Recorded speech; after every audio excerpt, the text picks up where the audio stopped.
You speak of these principles of the conservative movement that we need to rally behind. Let's talk a few principles, and then we can talk a couple policies too. But what are the big principles? Absolutely. I think one of the most important right now is the Second Amendment. And I say that because, ultimately the Second Amendment is not just for hunting. It's not just for, you wanting to do it for sport.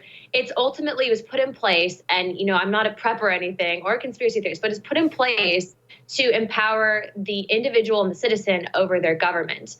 And ultimately, when you don't have the Second Amendment, you see throughout history in many countries, what happened shortly thereafter after the population is disarmed. So I think that should be our number one issue, especially now we're seeing, I think it was the Washington Examiner, Washington Post. It was Washington Post that had done an article talking about how white supremacy was being empowered by the Second Amendment and how we need to quote unquote disarm hate.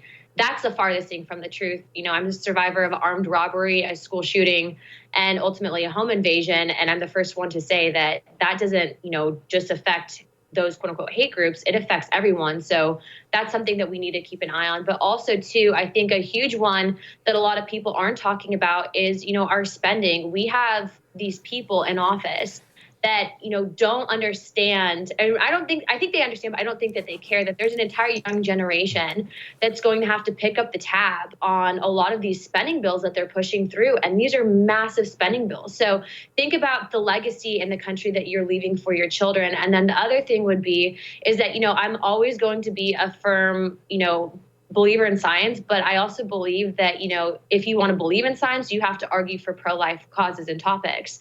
And I can tell you that had I not had a developmental biology course, that I essentially probably wouldn't be as hardcore as I am from a scientific perspective on pro-life. But now that I have had that, you can't say that you are a believer in climate change, but not a believer in pro-life.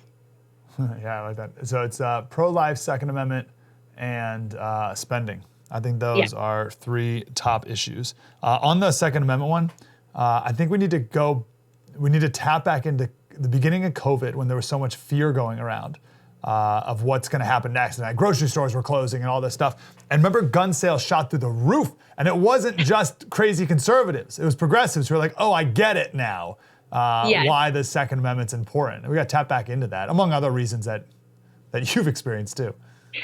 I mean, it's funny because I am still friends with people in California. That's where I'm originally from. And I remember hearing people call me and say, I don't understand. Like, I'm not able to get a gun. I went to the gun store. Like, they won't give it to me same day. I'm like, yeah, because of those policies. Yeah, move to Florida. Do you guys have a delay in Florida, or can you just go get one? Yeah, exactly. Well, I mean, in Florida, if you have your concealed carry, which I do, you can pick up same day. Beautiful. Florida. Awesome. Wow, that was deep and insightful. I want more of that. Like, subscribe, get more.